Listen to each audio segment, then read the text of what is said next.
The courtroom was colder than Lena Whitmore expected, not because of the air conditioning, but because of the way silence settled after the judge spoke the final words.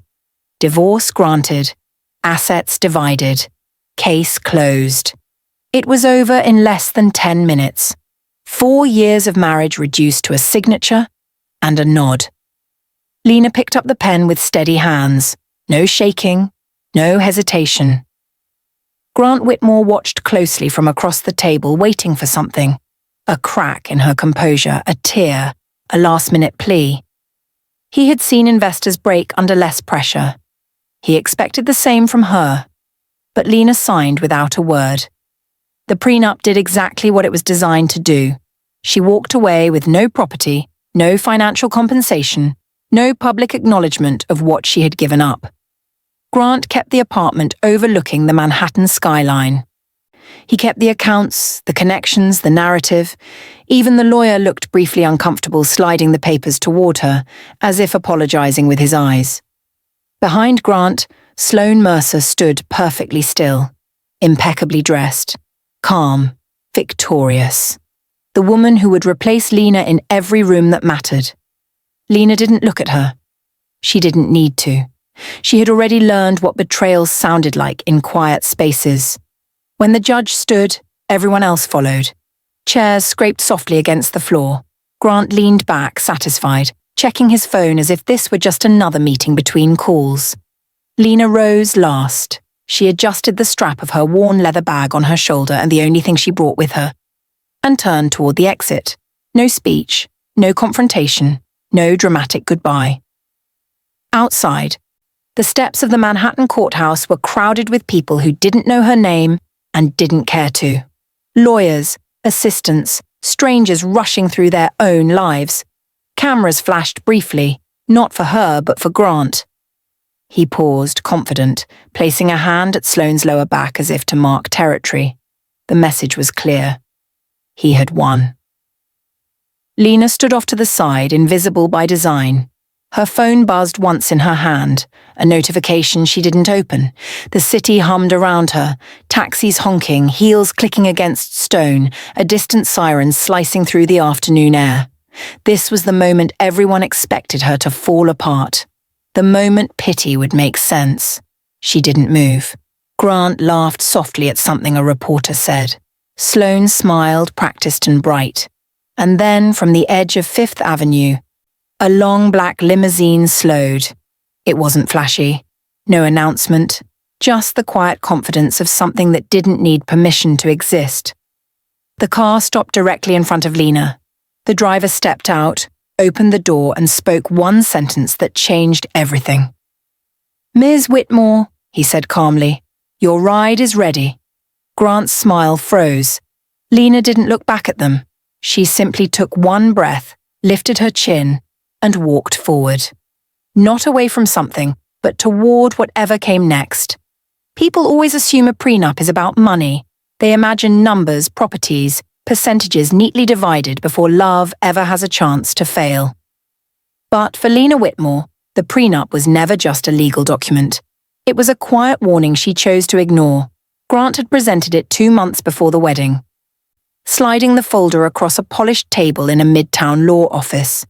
He smiled when he did it, said it was standard, said his advisors insisted, said it protected them both.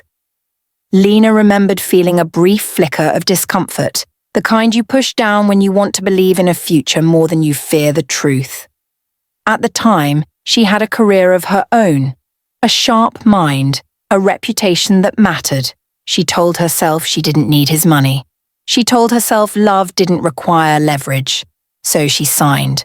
What she didn't see, or didn't want to see, were the clauses buried beneath the clean language. No compensation for lost income. No acknowledgement of unpaid labor. No protection if she stepped away from her career by mutual agreement. Just silence, neatly written into law. Over the years, the agreement became a cage she didn't recognize until it closed. Grant encouraged her to leave her job when his promotion came through. He needed her flexible, he said, available for dinners, travel, hosting. She agreed, believing partnership meant sacrifice. Slowly, her resume aged. Her network faded. Her confidence eroded in small, almost invisible ways. By the time the marriage cracked, the prenup had already done its work. In court, Grant's attorney spoke calmly about fairness and consent. Lena listened as her own choices were reframed as liabilities. She wanted to explain the nights she stayed awake managing his schedules, the strategies she whispered before his biggest meetings, the ideas that never carried her name. But the document didn't care about context. It only cared about signatures. Grant knew this. That was the cruelest part. He didn't need to raise his voice or fight dirty. He had planned for this ending long before Lena imagined it was possible. When the judge ruled, Grant didn't look relieved. He looked validated. As Lena walked out of the courtroom, she finally understood the real cost of that signature years ago. It wasn't the money she lost. It was the version of herself she had slowly signed away, believing love would remember what the law never would. By the next morning, Lena Whitmore no longer belonged to herself. She belonged to the story people told about her. It didn't happen loudly. There were no headlines, no viral clips replayed on morning television. It was subtler than that. A shift in tone, a pause before her name, the way conversations lowered when she walked past. In Manhattan, reputation didn't collapse in public. It dissolved quietly, like something left out in the rain. Lena felt it first at a cafe near her temporary apartment. She ordered a simple coffee, standing in line with her shoulders slightly hunched, as if trying to take up less space. Two women behind her whispered, not realizing she could hear them. Not saying anything cruel outright. Just enough. Poor thing, she really thought she could keep him. The words landed softly, but they stayed. She took her coffee and sat by the window, watching people hurry by with purpose. Everyone seemed to know where they were going. She did not. Her phone remained face down on the table. No messages, no check-ins. The silence from people she once considered friends felt heavier than the divorce itself. Invitations stopped arriving. A charity dinner she used to attend every year suddenly sold out. A former colleague responded to her email days later with a polite, distant tone, as if caution were contagious. Lena understood the unspoken rule. No one wanted to be associated with a woman who had fallen out of favor with a powerful man. Grant, on the other hand, seemed untouched. He appeared at events with ease, Sloane at his side, their smiles effortless.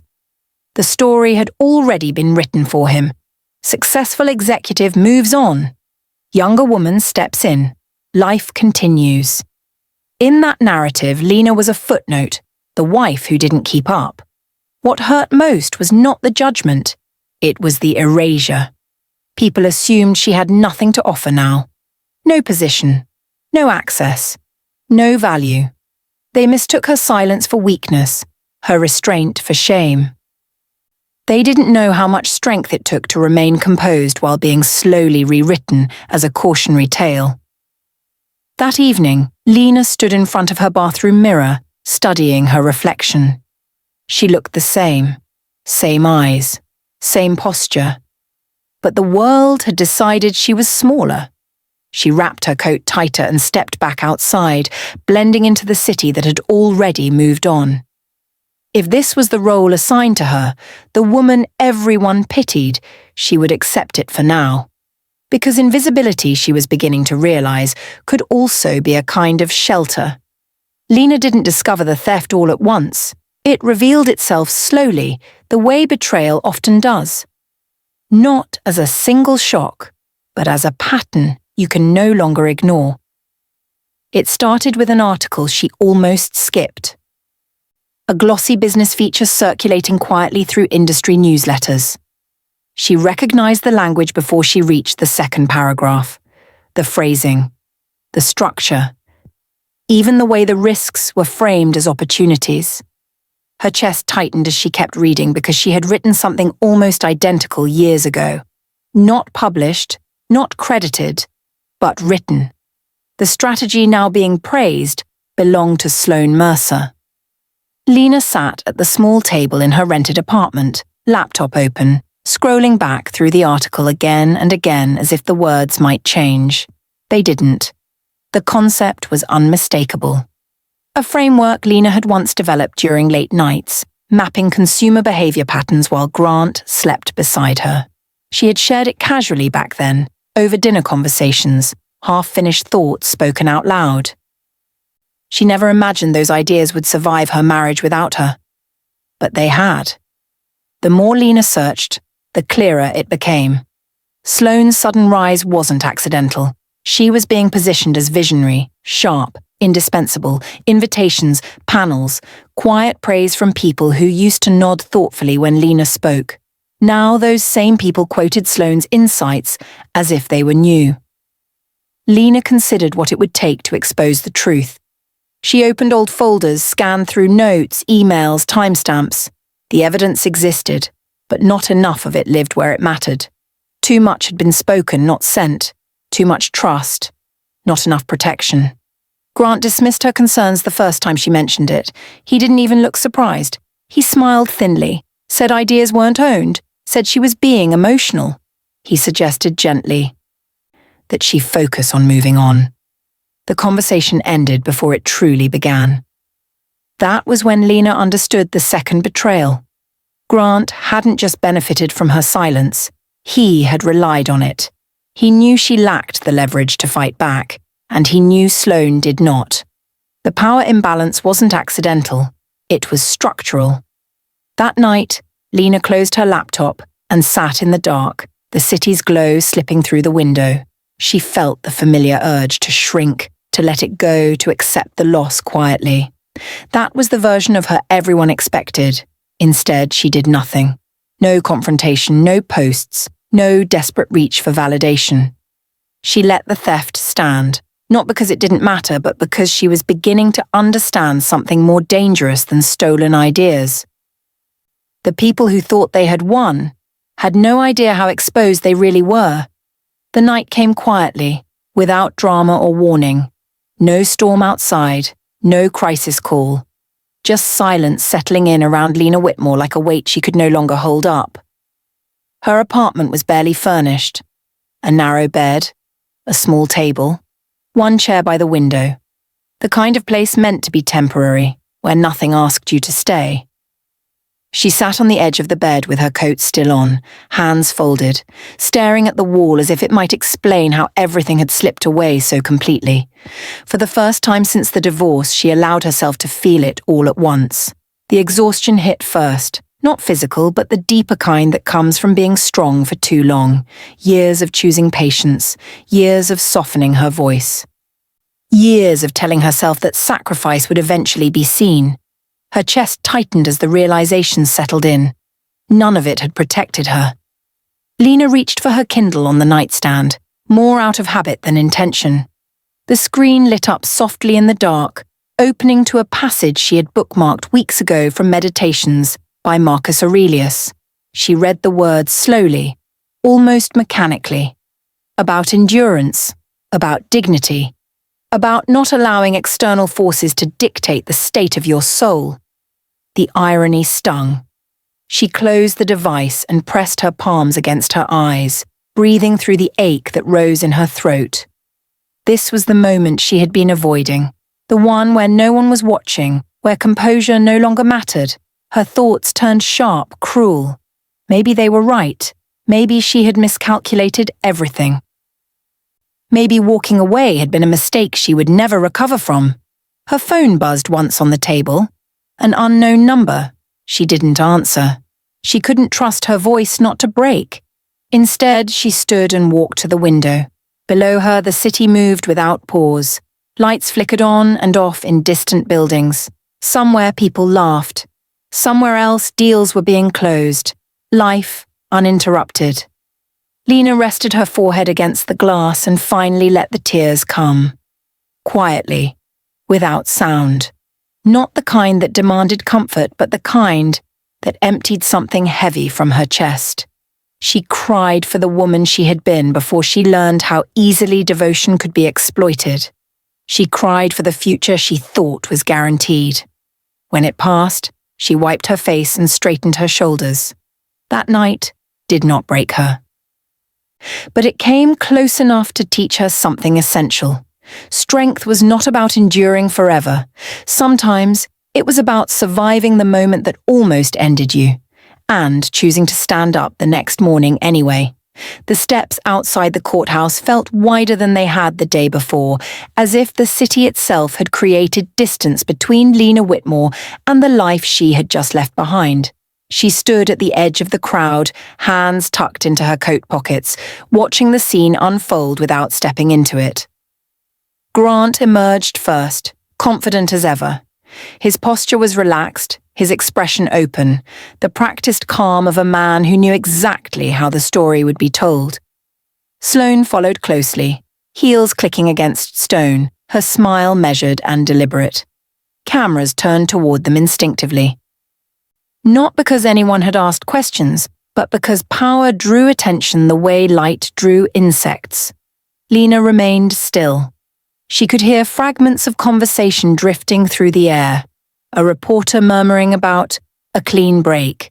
Someone else commenting on how well Grant seemed to be handling it. No one mentioned her name. She was not part of the narrative anymore, and that exclusion was intentional.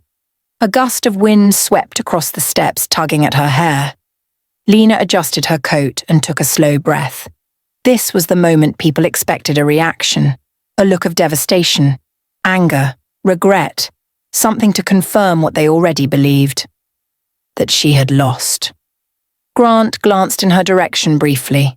Their eyes met for less than a second. His expression didn't change. There was no cruelty in it now, only dismissal. As if she had already faded from relevance. Sloane didn't bother looking at her at all. Lena felt the weight of that judgment settle in her chest. The instinct to shrink rose again, familiar and automatic. For years she had learned how to disappear gracefully, to stand behind, to soften herself so others could feel larger. She resisted it. Instead, she straightened her back and shifted her weight forward, standing fully upright for the first time since stepping outside. No one noticed. That was fine. This wasn't a performance. Grant laughed at something said off camera. Sloane leaned closer, their image seamless and complete. A perfect ending, wrapped neatly for public consumption. Lena turned her gaze toward Fifth Avenue, where traffic flowed steadily, indifferent to courtroom victories and personal defeats alike. Cars passed. Pedestrians crossed. The city continued, uninterested in who had won or lost. For the first time, she felt a strange sense of clarity. Nothing tethered her here anymore. No expectations, no roles to maintain, no one waiting to see how she would fail next. The silence around her was no longer heavy. It was open. She took a single step forward, then stopped. Not because she was uncertain, but because she heard the sound of tires slowing behind her. Lena didn't turn around yet. She didn't need to.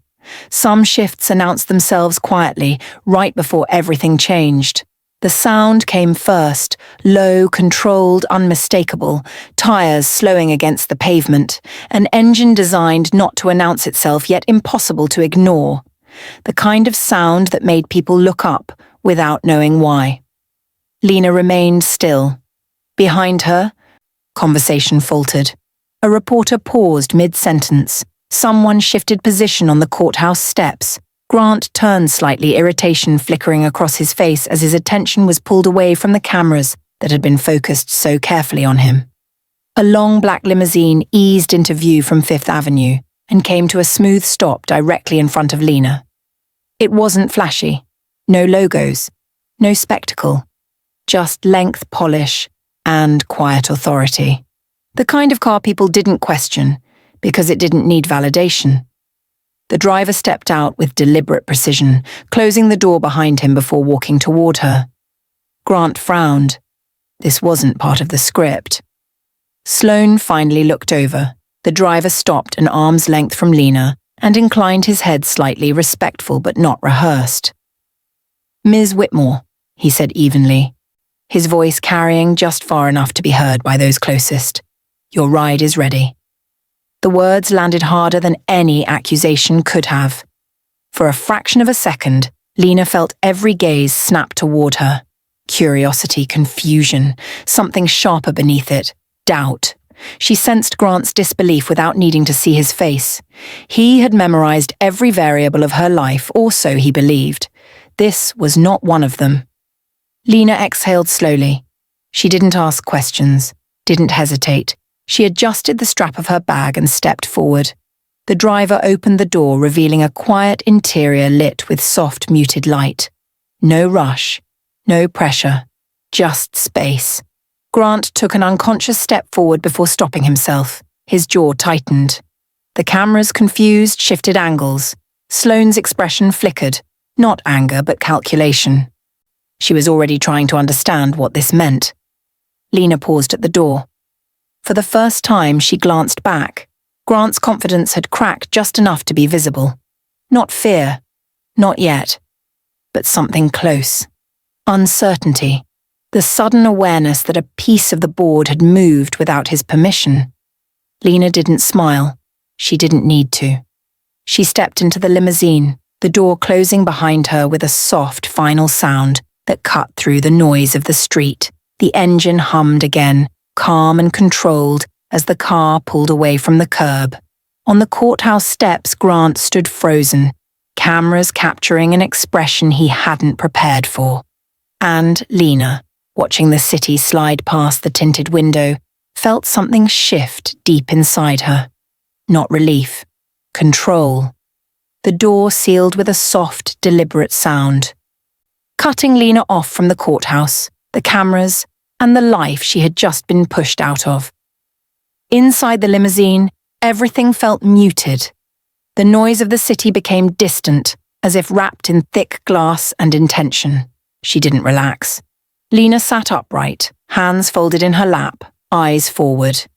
This wasn't escape. She knew that instinctively. Escapes came with urgency, with reassurance, with someone telling you everything would be fine. None of that was here. Across from her, a man sat quietly, his posture composed but unassuming. Ethan Cross looked exactly as she remembered him. Older, perhaps, with sharper lines at the corners of his eyes, but unchanged in the ways that mattered. Calm, observant, unrushed. He didn't smile when he saw her. He didn't reach out.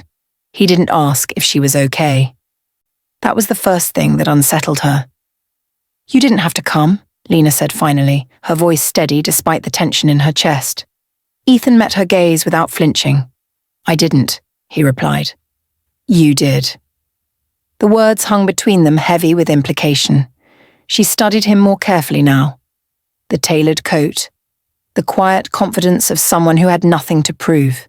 This wasn't a man arriving to reclaim something he'd lost. This was someone who understood timing and boundaries. "I didn't call you," she said. "I know." "Then why?" "I wasn't there for you," Ethan interrupted gently. "I was there because you were there." Lena looked away, watching Fifth Avenue slide past the tinted window. The city looked different from this angle. Less hostile, less intimate, like something she could observe without being consumed by it. "This isn't a favor," Ethan continued, "and it's not charity." She turned back to him, something sharp flickering behind her eyes. "Then what is it?" Ethan leaned back slightly, giving her space rather than taking control of it. "An opportunity," he said. "One you earned a long time ago." Lena felt the familiar instinct to refuse, to protect herself by declining anything that might carry obligation. She had spent years paying for generosity with silence and sacrifice. She wasn't willing to repeat that mistake. "You don't owe me anything," Ethan added, as if reading her thoughts, "and I'm not here to fix your life." The car turned smoothly, the skyline shifting outside. Lena exhaled slowly, realizing something she hadn't expected. For the first time since the divorce, no one was trying to define her moment for her. No one was asking her to perform gratitude or grief. This wasn't a rescue. It was a door she had chosen to open, and she hadn't yet decided how far she was willing to walk through it. The limousine didn't take Lena where she expected. It didn't head toward Midtown or the familiar stretch of hotels near Central Park. Instead, it moved with purpose, cutting through traffic as if the route had been planned long before she stepped inside. When the car finally stopped, Lena recognized the building immediately. The Ritz-Carlton. Discreet. Immaculate. A place where conversations were designed to disappear as soon as they ended. Ethan didn't ask if she wanted to go inside. He simply stepped out first and waited, not rushing her, not offering a hand. The choice remained hers. That mattered more than she wanted to admit. They sat in a quiet lounge overlooking the city, separated from the rest of the room by subtle architecture and an unspoken understanding of privacy. A server placed 2 glasses of water on the table and left without a word. Ethan was the first to speak. "I read the coverage this morning," he said calmly. "What they're saying about you." Lena's jaw tightened. "Then you already know the version of me everyone prefers." "I know the convenient version," he replied. "That's not the same thing." She studied him, searching for condescension, for pity, for the faintest trace of advantage-seeking. She found none. That unsettled her more than arrogance ever could. "I didn't come here to complain," she said, "and I'm not looking for a way back in." "I wouldn't offer one," Ethan said. "You don't need re-entry. You need leverage." The word landed sharply. He slid a thin folder across the table, stopping short of her hands. Not a demand. An invitation. Lena didn't open it yet. "There's a project I'm launching," Ethan continued. "Strategic. Quiet. High risk if mishandled. I need someone who understands systems and people without needing credit." Lena laughed once, dry and brief. "That sounds familiar." Ethan met her gaze. "That's why you're qualified." Silence stretched between them. Outside the window, the city moved in slow, indifferent rhythms. Lena felt the pull of instinct telling her to say no, to protect herself by staying small. But another voice, quieter, steadier, reminded her of everything she had already lost by doing that. "What happens if I walk away?" she asked. "Nothing," Ethan said immediately. "You leave. I don't follow. This doesn't exist. And if I stay?" Ethan leaned back slightly. "Then you stop surviving and start choosing." Lena finally opened the folder. Inside were outlines, projections, timelines, unfinished but brilliant. Familiar in the way good work always felt. She closed it gently. For the first time since the courthouse, the future didn't look like a punishment. It looked like a negotiation. Grant Whitmore sensed something was wrong long before anyone said it out loud. It began with a delay. A meeting pushed back 20 minutes. Then an email that arrived shorter than expected, stripped of its usual enthusiasm. Small signals, easy to ignore if you didn't understand how power really worked.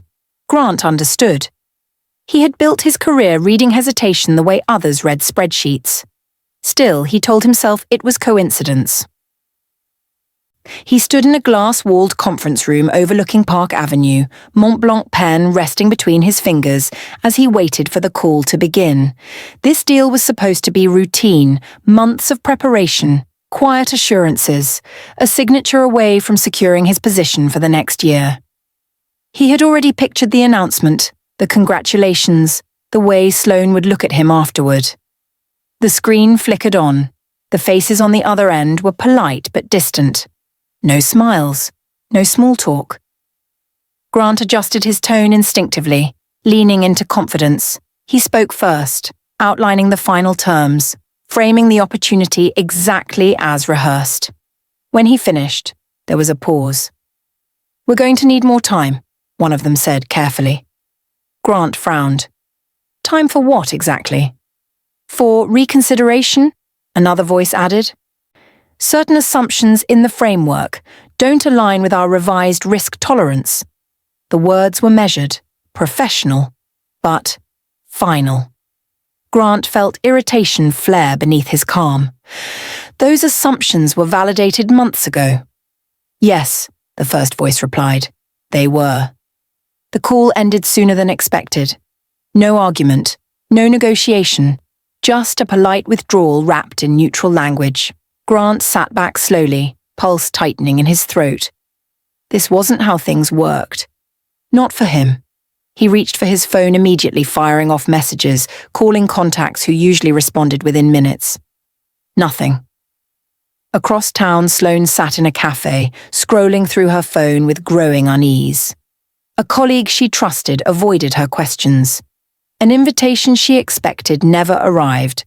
The momentum she had been riding felt suddenly unstable, like a floor that no longer recognized her weight. By evening, Grant finally received an answer, not from a partner, but from an associate he barely considered worth his time. "They're moving in a different direction," the message read. "Strategic realignment." Grant stared at the screen, anger giving way to something colder.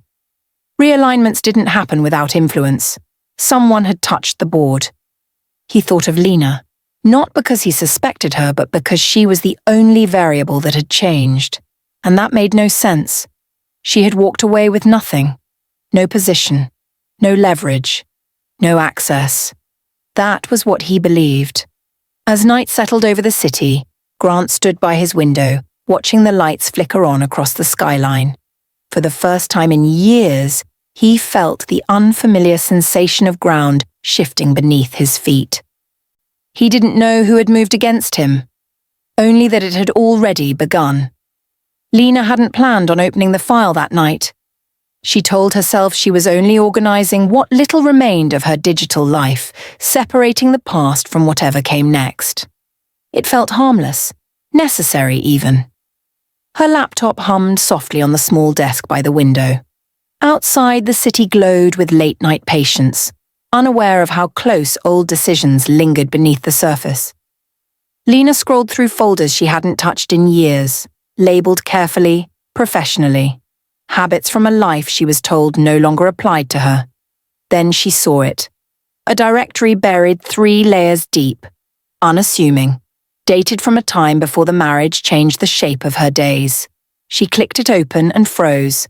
Inside were drafts, frameworks, scenario analyses. Early models refined through long hours and quiet focus. Her work, not the polished versions that had later appeared under someone else's name, but the bones of it, raw, precise, time-stamped. Her breath slowed. She remembered now. During Grant's rise, she had been asked to review materials late at night, to just take a look before meetings. She had accessed shared drives, internal platforms, temporary credentials that were never meant to last. When she stepped away from her career, no one thought to revoke access she no longer advertised having, including Grant. Lena checked the permissions, expecting the door to have closed by now. It hadn't. The realization settled carefully, not as triumph, but as clarity. She hadn't stolen anything. She hadn't hacked her way back into relevance. She was standing exactly where she had always been, in a space others assumed she had left. She didn't download anything, didn't forward files or take screenshots.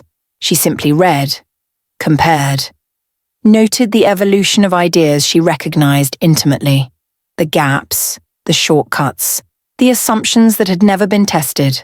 Across the city, Grant slept soundly, unaware that the foundation he trusted still carried fingerprints he had dismissed as insignificant. He believed control was something you asserted publicly. He had never learned how fragile it became when built on quiet erasure. Lena closed the laptop and sat back, heart steady. This wasn't revenge. That would have required anger, and she was past that. This was acknowledgement of her own contribution, her own memory, her own precision. She understood now why Ethan had spoken about leverage instead of rescue. Leverage didn't announce itself. It waited. It observed. It acted only when timing made resistance irrelevant. Lena stood and turned off the light. The file remained exactly where it was, untouched, unmoved, and more powerful than anyone realized. Sloane Mercer had always believed control came from appearance, from knowing which room to enter, which name to mention, which silence to hold just long enough. It had worked for her so far, until it didn't. The first sign was subtle, A meeting she was supposed to lead was reassigned without explanation. Not cancelled, reassigned. The distinction mattered. It meant someone higher up had decided her presence was optional. Sloane smiled through it, assuring herself it was temporary. These things happened. Momentum dipped before it surged again. But the dips kept coming. An industry contact who used to answer her calls within minutes suddenly responded hours later, tone careful, distant. A brand partnership stalled over internal review. At a private dinner, she noticed conversations shift when she approached, voices lowering just slightly, as if something unspoken hovered between them. She told herself she was imagining it. Grant, however, was not imagining anything. He had become sharper, more distracted. He listened less, asked questions he had never asked before. One evening, standing in the kitchen of his apartment, he looked at Sloane not with admiration, but scrutiny. "You're sure about your sources?" he asked casually, as if discussing nothing important. Sloane's smile tightened. "Of course. Because I'm hearing inconsistencies." The word landed harder than accusation. Inconsistencies meant doubt. Doubt meant distance. Sloane felt a flicker of panic she quickly suppressed. She responded with confidence, outlining strategies, reminding him of results, positioning herself as indispensable. Grant listened, but something in his expression had shifted. He was no longer convinced. He was calculating. Later that night, alone, Sloane replayed conversations in her head, searching for where control might have slipped through her fingers. She thought of Lena. Not as a threat, but as a shadow. A woman everyone had dismissed. A woman who should have disappeared. Why hadn't she? The next morning, an email arrived that confirmed what Sloane had been avoiding. A polite notification informing her that her role in an upcoming initiative was under reconsideration. No explanation, no apology, just distance wrapped in professionalism. Sloane stared at the screen, pulse quickening. She had built her rise on confidence, borrowed insight and proximity to power. What she hadn't built was insulation. And now, as the structures around her began to quietly rearrange themselves, she realized something too late. When the narrative changes, the people who benefited from silence are the first ones left without protection. And Sloane's mask, flawless for so long, was starting to crack. The boardroom sat high above the city, wrapped in glass and confidence. From this height, Manhattan looked orderly, predictable, a grid of ambition and control. Grant Whitmore liked meetings here. The view reminded people who was winning. That morning, however, something felt off.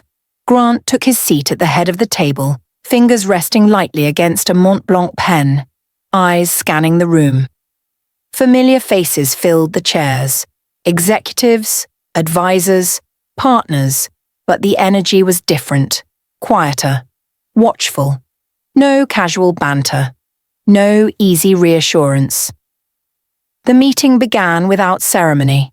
A senior partner cleared his throat and spoke about strategic restructuring, about long-term alignment, and risk recalibration.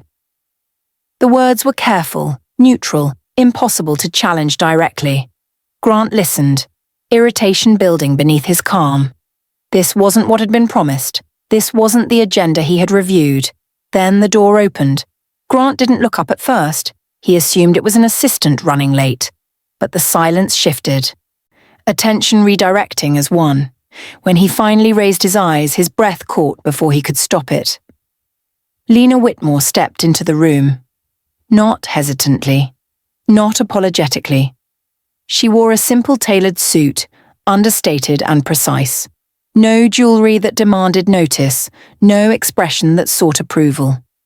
She didn't look at Grant immediately. She nodded once to the room, acknowledging presence, not history. Grant felt the air tighten around him. "This is Lena Whitmore," the senior partner said calmly.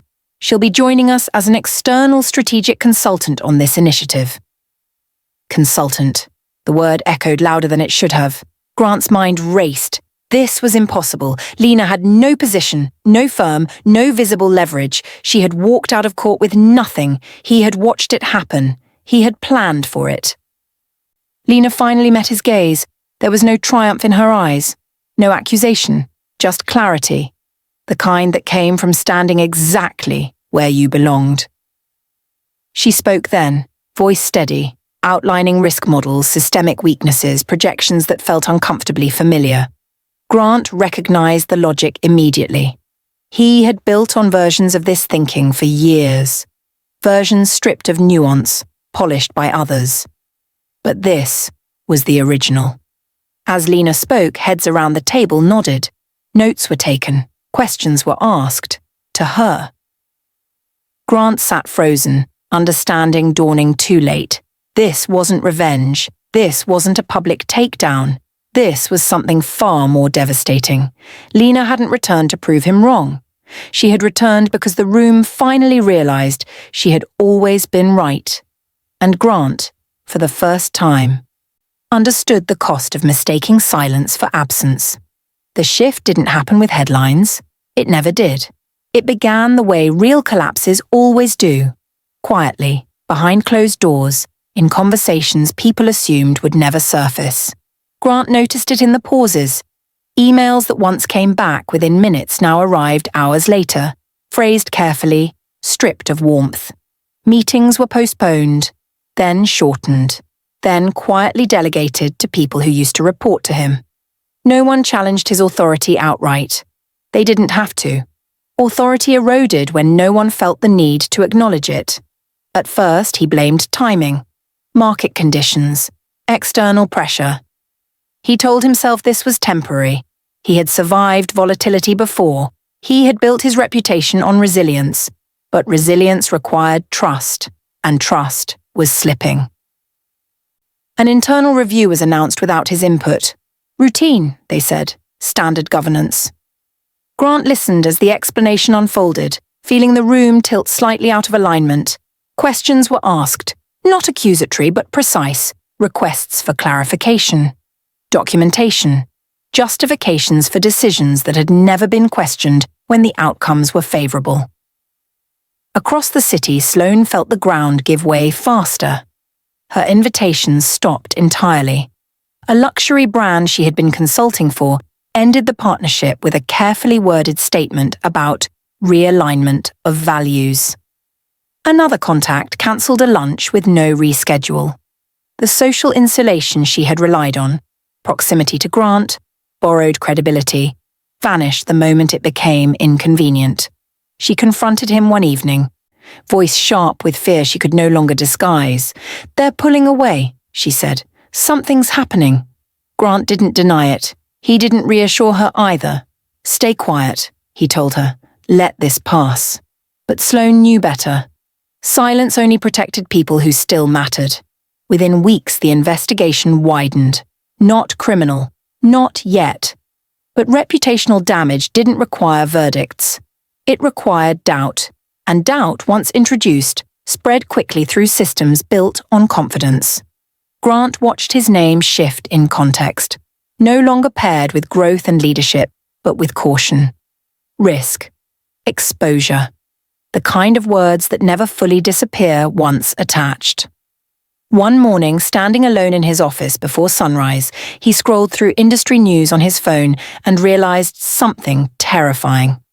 Lena's name was nowhere. She hadn't leaked, hadn't commented, hadn't celebrated. She had let the consequences unfold naturally. That was the true punishment. Grant lost what mattered most to him not through spectacle but through inevitability. The world he had curated no longer revolved around him. It moved forward without asking permission. And for the first time he understood what Lena had taken from the courthouse that day. Not nothing. Time. And the patience to let cause meet effect. Grant waited longer than he should have. Pride told him to hold the line, to let the turbulence settle, to trust that reputation could outlast suspicion. But pride had stopped working. When the last internal meeting ended without resolution, and the last ally stopped returning his calls, He finally understood that silence was no longer strategic. He reached out to Lina. The message was brief, polite, carefully neutral. He suggested coffee, then revised it to a meeting in a quiet place, away from offices and eyes. She didn't respond right away. When she did, it was a single sentence with a time and a location. They met in a small lounge overlooking the city, the kind designed for conversations meant to stay contained. Grant arrived early. He stood by the window, hands in his pockets, watching traffic move below. He hadn't stood like this in years, waiting without leverage. When Lina entered, he turned instinctively, rehearsed words already forming in his mind. They dissolved when he saw her. She looked calm, not guarded, not triumphant, simply present. The composure unsettled him more than anger would have. "I didn't expect you to come," he said. "I didn't expect you to ask," Lina replied, taking a seat across from him. Grant exhaled slowly. "I made mistakes," he began. "I see that now." She didn't interrupt. "I underestimated you," he continued. I thought walking away meant you were done." Lina held his gaze. "Walking away meant I was finished being erased." The words landed cleanly without accusation. That made them harder to dismiss. Grant shifted, discomfort rising. "I never meant for it to go this far." "That's the problem," Lina said evenly. "You never meant to look." Silence stretched between them. Grant searched her face for something he could appeal to. History, guilt, familiarity. He found none of it. "I can fix some of this," he offered. "Publicly, privately, however you want." Lina shook her head once. "You're still negotiating," she said. "This isn't a deal." The realization hit him slowly. This meeting wasn't about reconciliation. It wasn't even about closure. It was about acknowledgement. And he was too late. "I don't hate you," Lina added, standing, "but I don't trust you. And that's something apologies don't repair." Grant watched her leave, the finality unmistakable. For the first time, he understood the full weight of what he had lost. Not his marriage, his authority over the story. And no apology, however sincere, could rewrite it now. Healing did not arrive the way Lina once imagined it would. There was no dramatic moment of relief, no sudden sense of victory that washed everything clean. Instead, it came quietly, almost unnoticed, in the spaces where conflict used to live. She moved into a modest apartment overlooking Central Park, the kind of place that felt intentional rather than impressive. Mornings were slow. She made coffee herself, standing by the window as the city stretched awake below. Joggers passed through the park, bundled against the cold, moving forward without spectacle. She found comfort in that rhythm. Lina kept her phone on silent more often than not. The absence of constant notifications felt strange at first, like missing a limb she had depended on too long. But gradually the quiet became grounding. No one needed anything from her unless she chose to give it. Work resumed on her terms, not frantic, not consuming. She reviewed documents at her dining table, MacBook open, sunlight falling across the keys. The work felt different now, cleaner, purpose-driven. She no longer measured her value by urgency or approval. She measured it by clarity. Some afternoons, a package arrived from Amazon. Books she had been meaning to read for years, but never allowed herself the time for. Women Who Run with the Wolves. Essays she read slowly, thoughtfully, letting sentences settle instead of racing past them. Healing, she learned, required patience, and patience required permission. Grant's name faded naturally from her thoughts, not through effort, but through lack of relevance. There was nothing left to process, no arguments to replay, no outcomes to imagine. The story had reached its conclusion without needing her commentary. Occasionally she caught her reflection in the mirror and noticed subtle changes. Her posture was different, less guarded, her eyes steadier. The woman looking back at her felt familiar again, not the version shaped by marriage or survival, but the one that existed before compromise became a reflex. Healing was not loud. It did not announce itself with declarations or public redemption. It showed up in the way Lina slept through the night, in the way she said no without explaining, in the way she chose silence not as a shield, but as a preference. She walked through Central Park one evening as the sky dimmed, breath visible in the cold air. For the first time in a long while, she wasn't bracing for what came next. She was ready for it. Not because she had won, but because she no longer needed to. Ethan didn't rush her. That was the difference Lina noticed first. Weeks passed before they spoke about anything personal. Their conversations stayed anchored in work, in ideas, in long walks where silence wasn't something to fill. He never asked where she had been, or what she had lost. He treated her as if she had always existed exactly where she stood. One evening, after a late meeting that ended without urgency, they sat in a quiet corner of the Ritz-Carlton lounge. The city outside glowed softly, reflected in glass and polished surfaces.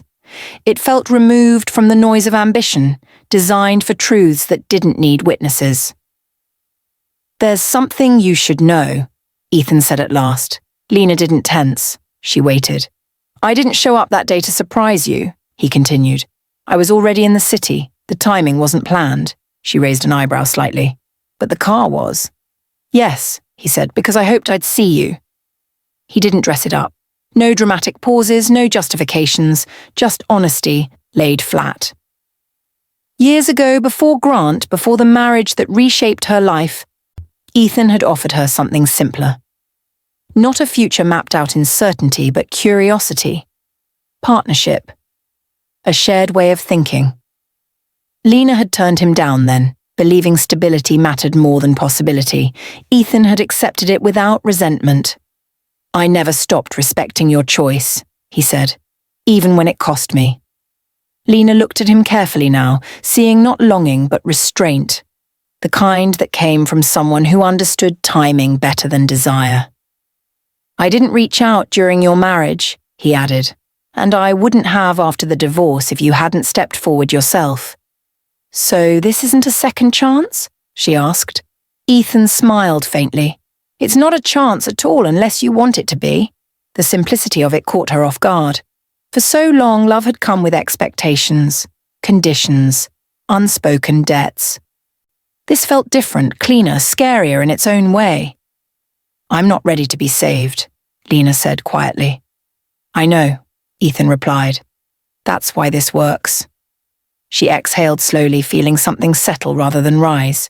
Trust, perhaps, or the beginning of it. For the first time since everything had fallen apart, Lina didn't feel chosen because she was useful or admired because she endured. She felt seen, without being claimed. And that, she realized, changed everything. Lina didn't decide all at once. Love, for her, was no longer a leap. It was a series of quiet permissions, granted slowly, deliberately, as trust proved it could exist without cost. She noticed the change in small moments, the way she no longer felt the need to explain herself around Ethan, the way silence between them felt settled, not tense. There was no urgency to define what they were becoming, no pressure to replace what had been lost with something louder or better. One afternoon they walked through Central Park together, the trees bare against a pale winter sky. Their steps matched without effort. Ethan spoke about a project he was considering, not to impress her but to include her. He asked for her perspective and listened fully when she offered it, adjusting his thinking without defensiveness. That was when it clicked. This wasn't about being chosen, it was about being met.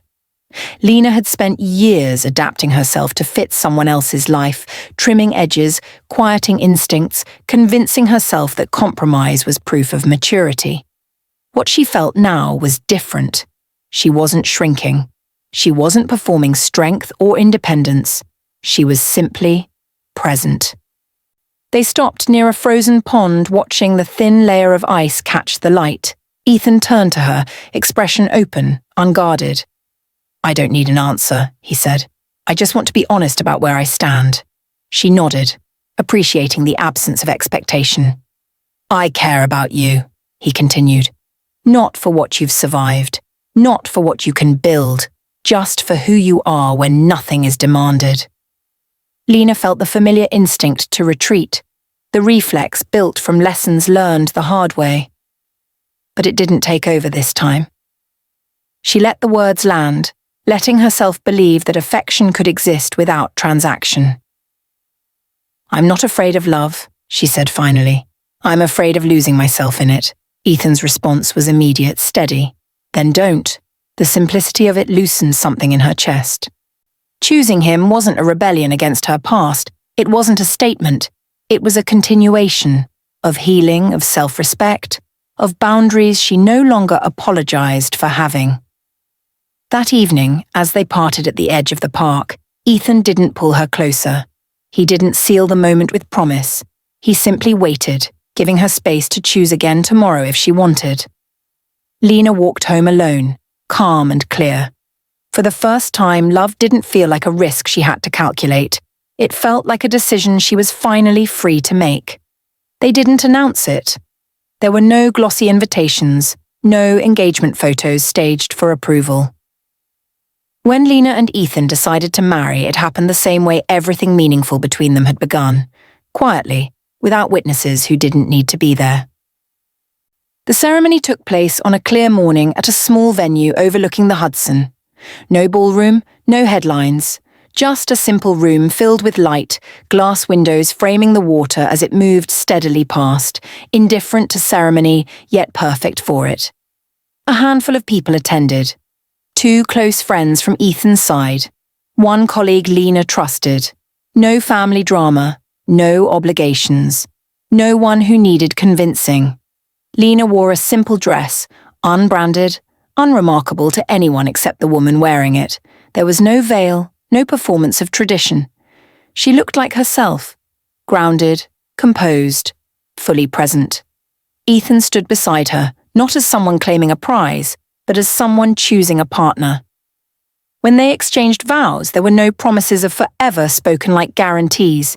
Instead, they talked about intention. About choosing honesty over comfort, presence over possession, respect over fear, words shaped by experience, not fantasy. Lena felt no nervousness as she spoke, no tightening in her chest, no sense of stepping into something that required erasure. She wasn't becoming anyone else's wife in the way she once had. She was remaining herself, with someone who understood the difference. Afterward, there was no reception in the traditional sense. They shared lunch at a quiet restaurant nearby, conversation easy, laughter unforced. No speeches, no toasts meant to prove anything, just the simple acknowledgement that something had been built carefully, and therefore, solidly. Later, as the afternoon light softened, a black car waited at the curb. Not for display, not for departure, just transportation. Like any other part of life that continued forward. Lena paused before getting in, looking back once at the river, the city in the distance. She thought of the courthouse steps, the silence, the assumptions, the way people had mistaken her restraint for defeat. This moment wasn't a reversal of that day. It was its completion. She stepped into the car beside Ethan, the door closing with a gentle finality. As they pulled away, Lena felt no need to look back again. Some victories didn't require an audience. They only required truth, and the courage to choose it when no one was watching. The limousine moved smoothly through the city, but this time it wasn't an arrival or an escape. It was simply a continuation. Lena watched Manhattan pass by the window without the old tension in her shoulders. The skyline no longer felt like a scoreboard measuring who had won or lost. It was just a city, vast, indifferent, alive, the same one that had once swallowed her silence and later returned it as strength. Ethan sat beside her, not speaking. He never filled space that didn't ask to be filled.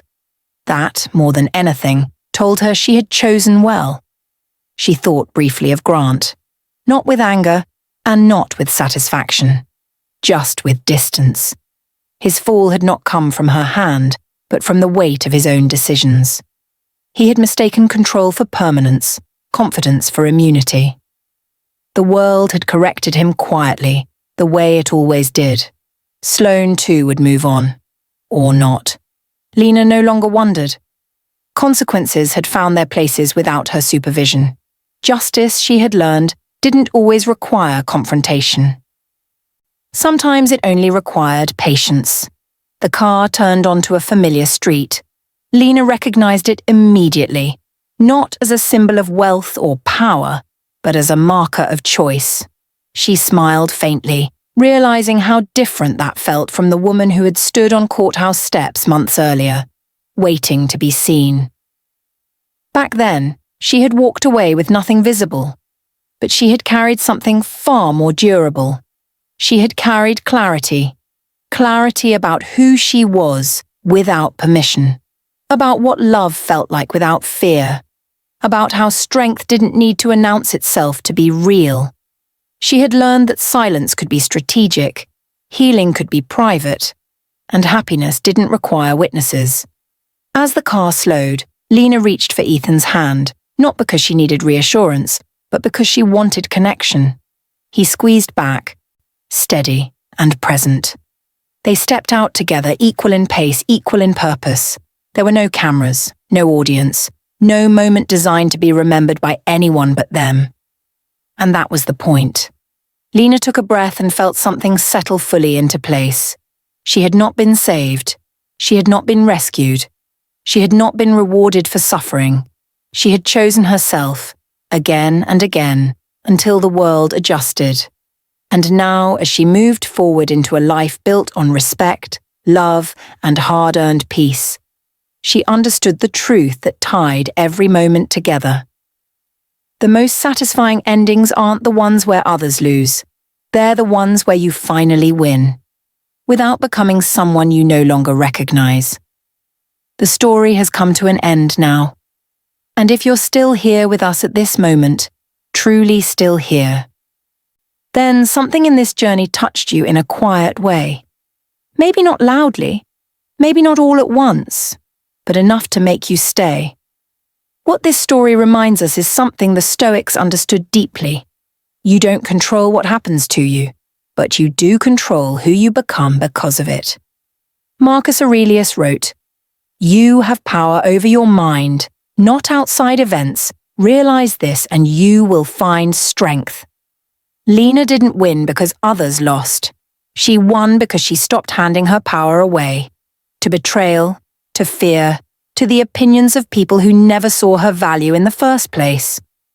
Life will take things from us.